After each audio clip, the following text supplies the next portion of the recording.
Morning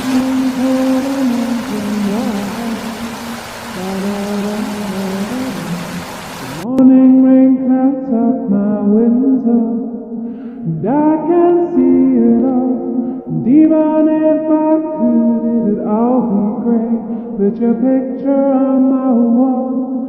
It reminds me that it's not so bad. It's not so bad. Assalamualaikum warahmatullahi wabarakatuh. Salam sejahtera untuk kita semua. Perkenalkan, nama saya Hamdani Saputra Siregar dengan nomor induk mahasiswa 23010140. Saya mahasiswa aktif Perguruan Tinggi Institut Teknologi Sawit Indonesia bertepatan di Kota Medan.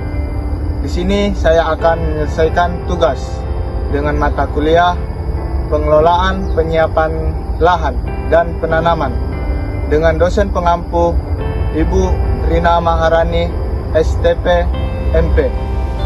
Baiklah, langsung saja kita ke topik utamanya.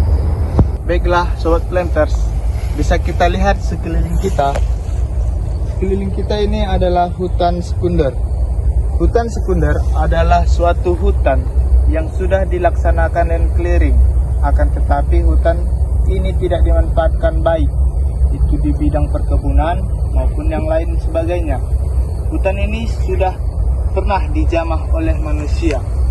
Alasan mengapa hutan sekunder ini penting untuk dimanfaatkan secara optimal, yaitu karena sumber daya yang terbatas. Lahan merupakan sumber daya yang terbatas. Dengan memanfaatkan lahan sekunder secara optimal, kita dapat meningkatkan produktivitas pertanian tanpa perlu membuka lahan baru yang dapat merusak lingkungan. Kelapa sawit merupakan langkah salah satu komunitas yang sangat menguntungkan, terutama di negeri tropis seperti Indonesia dan Malaysia yang menjadi produsen utama minyak kelapa sawit.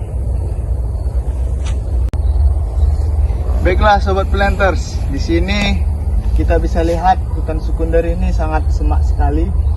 Jadi untuk menjadikan lahan perkebunan kelapa sawit, kita pasti melakukan survei yang mana sudah kita lakukan saat ini. Lalu kita melakukan land clearing. Land clearing sendiri kita bisa menggunakan alat berat yaitu ekskavator dan bulldozer. Bisa juga kita menggunakan alat manual yang dimana bisa kita gunakan yaitu Shinso. Shinso digunakan untuk pohon besar, misalnya seperti pohon yang di samping kita. Lalu kita bisa menggunakan alat-alat tradisional lainnya yaitu parang panjang dan parang babat. Tadi saya bilang kita menyimas di sini menggunakan alat manual, yang dimana alat parang panjang dan parang babat. Jadi ada Sobat Planters, kita sudah bawa dua alat yaitu parang panjang untuk memotong diameter pohon yang tidak terlalu besar, dan parang babat. Parang babat ini digunakan untuk gulma-gulma yang bisa kita lihat seperti ini, tidak tebal dan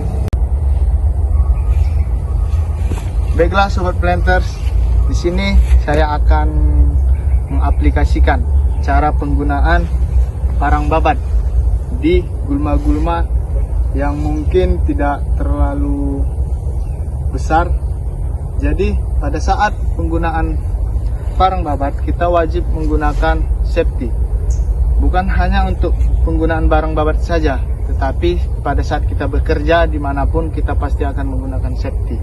Safety yang saya gunakan yang pertama itu helm. Helm ini melindungi kepala kita. Contohnya dari rerantingan, dahan pohon, agar tidak terjadi suatu kecelakaan. Dan yang kedua di sini saya menggunakan sepatu boot. Fungsi dari sepatu boot ini sangat banyak teman-teman. Yang pertama itu melindungi kaki kita dari ranting-ranting pohon ataupun semak belukar, dan juga melindungi dari hewan-hewan buas lainnya seperti hewan-hewan berbisa. Jadi sepatu boot ini juga dapat melindungi kaki kita dari alat yang kita gunakan. Jadi marilah kita lihat cara penerapan parang babat ini teman-teman.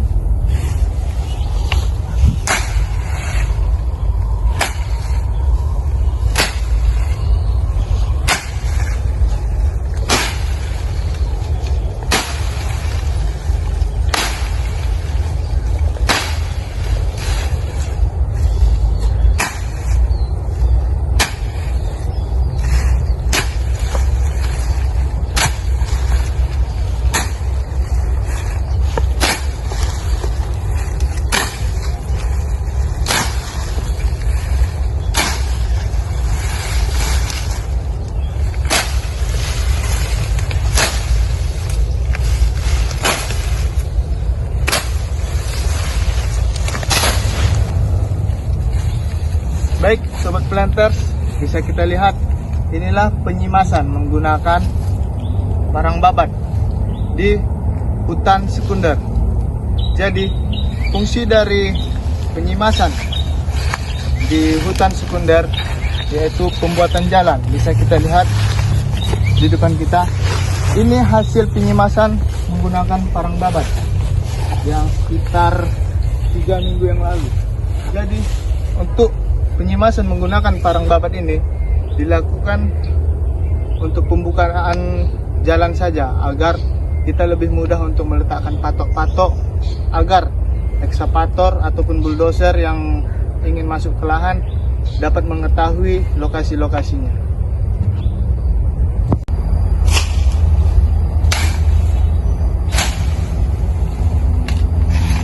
Jadi sobat planters, penggunaan parang babat ini kita gunakan hanya untuk gulma-gulma ya seperti ini.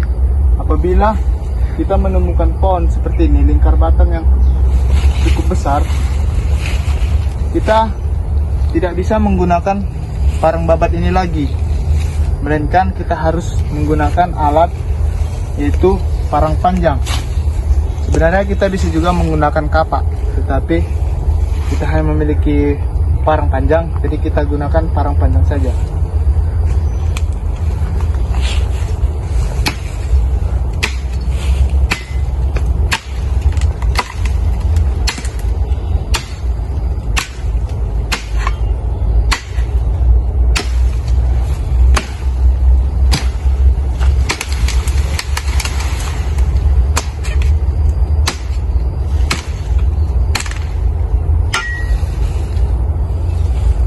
Baiklah sobat planters, ya beginilah kondisi di hutan sekunder. Banyak sekali pohon-pohon yang berdiameter batang yang cukup besar, mulai dari kecil, besar, dan sedang. Jadi untuk pohon-pohon yang berdiameter mungkin besar atau kecil ataupun sedang, kita bisa menyimas menggunakan parang panjang. Apabila lingkar batang seperti pohon-pohon yang di samping, pohon-pohon besar maupun pohon-pohon yang berdiameter seperti yang kita lihat di sini, lingkar pohon ini sudah sangat besar, jadi tidak optimal apabila kita menggunakan parang panjang. Tetapi kita bisa menggunakan alat mekanis, memang dengan cara manual, yaitu menggunakan siso teman-teman. Itu tadilah cuplikan video kita mengenai penyiapan lahan di hutan sekunder dengan cara menyimas menggunakan alat manual, yaitu parang babat dan parang panjang. Baiklah sobat planters, itu tadi hasil dari tugas video saya, yaitu penyiapan lahan di hutan sekunder, yaitu dengan cara menyimas menggunakan alat manual, yaitu menggunakan parang babat dan parang panjang. Saya akhiri. Wassalamualaikum warahmatullahi wabarakatuh. It's juara, juara, juara.